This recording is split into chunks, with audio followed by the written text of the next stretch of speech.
Welcome, today in front of me Realme C21Y, and I'll show you how to disable the ringtone volume on this device. So first you should go to the settings app, and here go to the sound section.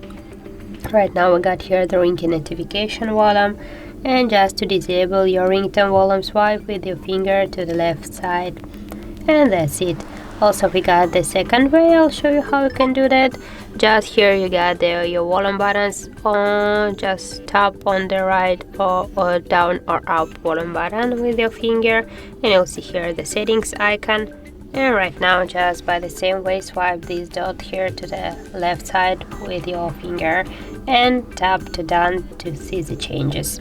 So that's how it looks. If you find this video helpful, leave like, comment and subscribe our channel.